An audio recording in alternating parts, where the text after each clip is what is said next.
جو ایک شخص 4 ملکوں کی امنیت کو، میں وہ سویڈن کے وزیر کا ایک لیٹر پڑھا تھا جو اس نے ایران کو لکھا تھا، جو انہوں نے کسی اور کو اپوائنٹ کیا تھا کہ نوبل پرائز یہاں سے اس کو ملنا چاہیے، تو اس نے لکھا کہ اگر تم چاہتے ہو اپنے ملک سے کسی کو نوبل پرائز میں اپوائنٹ کرنا پیس کے لیے تو سردار قاسم سلیمانی کا نام دو۔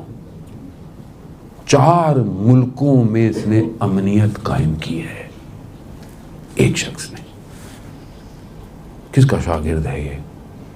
کس نظام کا پلا ہوا یہ شخص ہے؟ تو یہ ایک ہے، ہاں ایک کو دکھایا ہے۔ خدا کا اپنا ایک نظام ہے، وہ جب چاہتا ہے حقیقتوں کو اشکار کرنا وہ اس طرح کرتا ہے۔ ہو سکتا تھا وہ سیریا میں شہید ہو جائے، ہو سکتا تھا وہ 8 سال کی اس جنگ میں شہید ہو جاتے جب سب ساتھ ہو گئے، لیکن اس نے گلی گلی کوچا کوچا جا کے شہادت کو ڈھونڈا ہے، ڈھونڈا ہے اس نے۔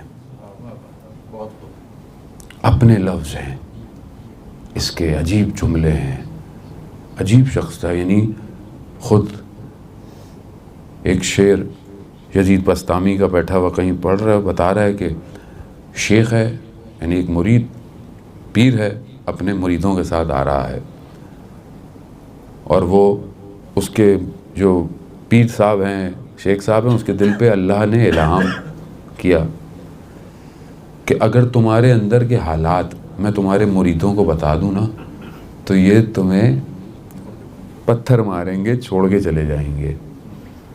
تو وہیں اس مرید جو پیر ہے وہ یہ کہتا ہے کہ پروردگار اگر میں ان مریدوں کو تیری رحمت بتا دوں تو یہ تیری نماز روزہ حج چھوڑ دیں گے۔ تو وہاں وہ یزید بسطامی کہتا ہے کہ پروردگار نے کہا اس پیر سے، نہ تو میری بات بتا نہ میں تیری بات بتاؤں گا۔ یعنی اس عرفان پر یہ سردار دیکھ رہا ہے۔ اس کے جو آخری خط جو یہ کمرے میں چھوڑ کے آیا تھا، یعنی رائٹنگ جو بعد میں کمرے میں جا کے دیکھی، کیا تھی کہ پروردگار میں اس مقام کا منتظر ہوں جس پر حضرت موسیٰ تجھے دیکھنے گئے اور بے ہوش ہو گئے۔ مجھے وہ مقام دیکھنا ہے۔ کیا ہے یہ؟ اس دور میں جہاں میں 2+2 کے چکر میں لگا ہوا ہوں اور اس پہ اتنا امپائر بنا کے اپنے آپ کو، وہاں کون سی امپائر بنا رہا ہے وہ شخص؟ یہ ہے مصداق ولایت کا، کہ اگر آج بھی تم ولایت کو اپنے وجود میں صحیح جذب کرو تو ہم کروڑوں کو تمہارے لیے اکھاڑ دیں گے دلوں کو۔